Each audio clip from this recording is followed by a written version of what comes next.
السلام عليكم ورحمة الله وبركاته أصحابتك وحرن جنال كمركز السود وواضح أدي أدام هسنتين مقالكم وحربا إن ندكل وذاقه هول قلده إذا مدى آيس أي تضبات كلابات كوضان مقالوين كمتاناه سين بول إيا مينيابوليس أي وحا لغو قبقبتي dad aad u fara badan oo Soomaali ay ku jirto hadda ciidamada ICE waxay sheegeen in dad 20 qof ka badan ay xireen iyadoo waliba howlgalka toddobaadkii labaad uu socdo shalay waxa la arkayay iyagoo maqaaxiyo iyo sidoo kalena xaafadda sida Riverside galayay waxay ciidamada ay sheegeen 70 boqolkiiba dadka ay xireen inay yihiin dad dambiye leh gudoomiyaha gobolka Tim Wallis ayaa sidoo kale waxa uu waraaq u diray wasiirka amniga gudaha Christina Om oo wasaaraddeeda ay ciidamada ICE hoos yimaadaan waxaana uu sheegay in ay balfaafahin ka soo bixiso iyo sharaxaad dadka ilaa iyo hadda la xiray oo waliba dad sharci leh ay ku jiraan muuqaalkan marka waxaan rabaa inaan idinku la wadaago shalay ayaa xaafadda Cedar Riverside ee Minneapolis ku taala waxaa laga qabtay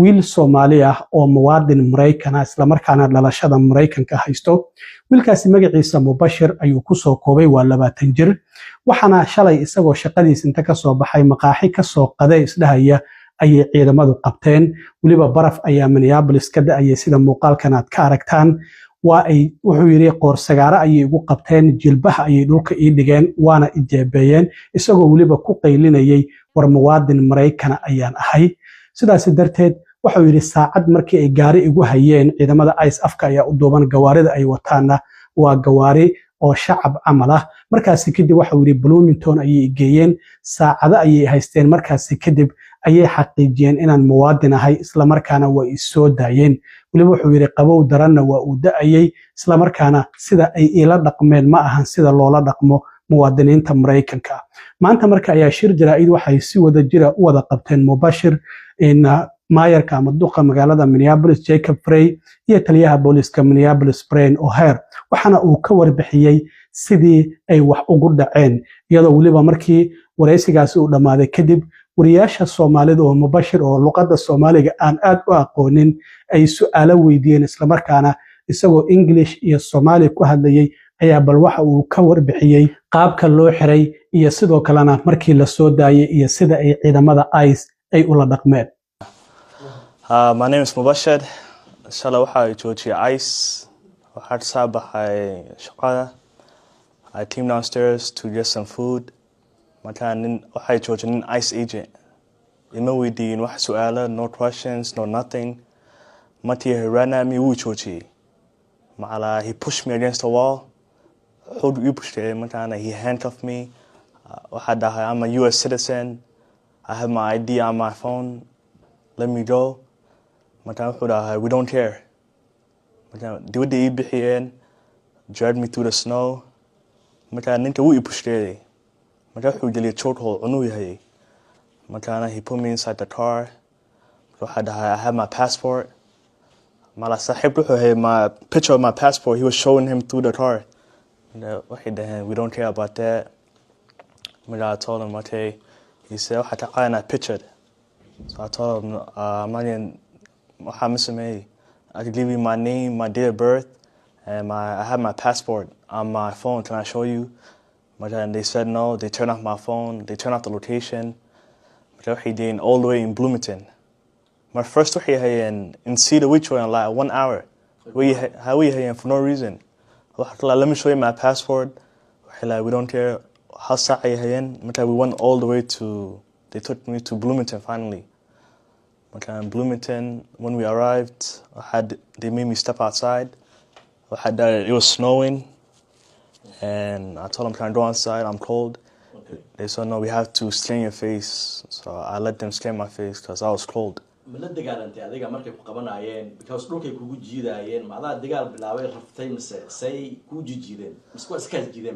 I was handcuffed. Okay. More handcuffed to her. But they just pushed me for no reason. waxay ahayd about 2 p.m. malaha waxa weyn waa Cedar ba ani bas wano waxa doonay cunto nimanka koobta inta bay ahayd waxay ahayd saddex markii uu rasmi ah wala waxba nothing more than ICE stop waxa mo he came at me wuu soo baxsay wuu i pushed for no reason marka wax su'aala nothing macalamo oo in ice nothing markii kugu horeysay miya aad la kulantid ice it was my first time ever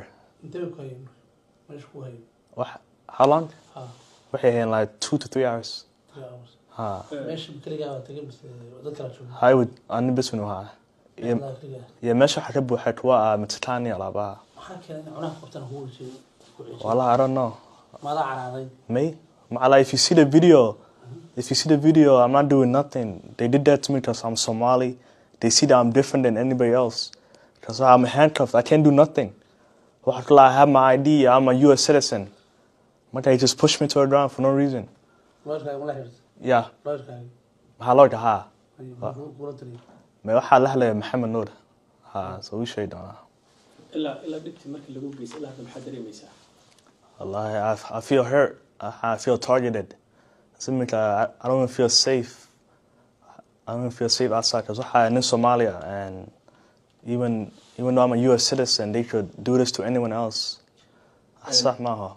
Waxaa jira dhalinyaro sidaada oo kala ah oo shaqaysta school aada ay daawadeen videohii adigoo citizen ah runtii cunaha lagu qabtay oo lagu jir dilaayay maxay tahay fariinta aad u diri lahayd dadka adigoo kale ku daawanayo oo dhalashada Mareykanka haysta well like there's nothing to really do I was a US citizen I told them I'm a US citizen I have my passport it's on my phone if they're doing this to me I feel like no one else is safe I'm a US citizen they could do this to anyone else no one is going to stop them even if you're undocumented or anything waalidkaaga ka waran markii ay ku arkeen sida lagu galay maxay dareemeen wallahi way naxeen they try and find me they want to waxay tahay downtown facility waxay tahay downtown jail waxay tahay St. Paul I got finally him in Bloomington this whole time no one knew that I got detained wax ku yaala afsar shaqaya sidad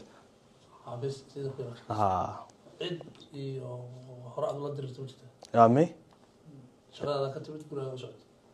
cunto socday way waxaa joogay like less than 10 seconds maayirka magaalada Minneapolis Jacob Frey oo isaguna shirka jaraa'id ka hadlay ayaa waxa uu sheegay muuqaalka dadka ayaa loo shiday goobta joogay wariyaasha markii la xirayay Mubashir waxa uu yiri muuqaalka aad daawateen waa Mubashir isla markaana ah muwaadin Mareykan ah waxana uu sheegay in dulashiisa inta badanba uu ku noolaa Mareykanka sidaas darteed waxa uu yiri shalay ciidamada ICE ayaa jilbaha dhulka u dhigay waana jeebeeyeen xabsi ayayna geeyeen iyadoo wax sababa aysan jirin arintaasina waxay xadgudub ku tahay sharciyada iyo waliba dastuurka Mareykanka qof wada iska socdo in loo xiro waxaad u egtahay Soomaali ayaad u egtahay arintaas waxa uu yiri waa mid sharci darro ah waxa uu na sheegay in arintaasi qof kasta oo Mareykan ah ay ku dhici karto waxa uu yiri hadii aad dimuqraadi tahay iyo hadii aad republican tahayba arintan waxa uu yiri arin lagu farxo ma ahan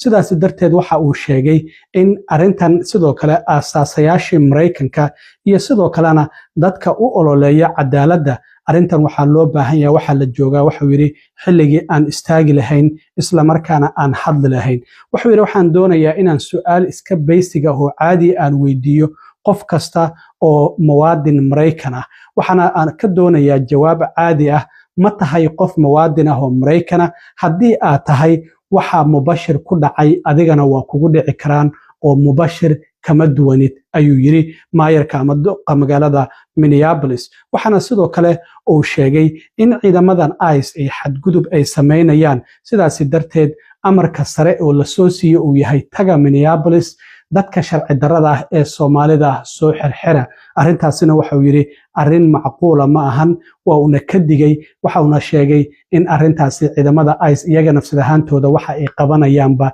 aysan ogeyn haddaba maayirka magaalada Minneapolis oo shirka jaraa'id oo wiilka shalay ICE ay xireen Mubashir iyo ay joogeen taliyaha booliska Brian O'Hare isagoo ka hadlayay waxa uu yiri What you very clearly saw in that video was Mubashir, an American citizen, someone who has been here nearly his entire life, tackled, handcuffed, taken into custody for no reason at all, in clear violation of law and the Constitution of the United States, for simply walking down the street and looking like he's Somali.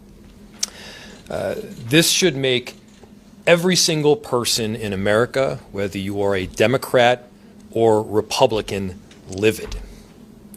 For those that believe in the work of the founding fathers, for those that believe in the maintenance and endurance of our republic, for those that want to stand up for justice, now's the time to be speaking out.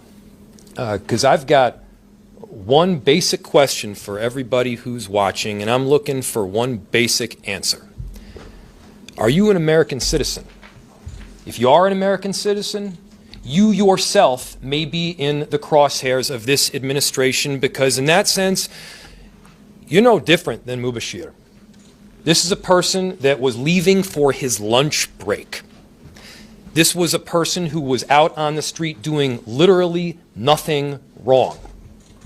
And what we saw by these ICE agents that clearly did not know what they were doing was violence, an unwillingness to hear the simple truth, which he was repeating again and again, which is, I'm an American citizen.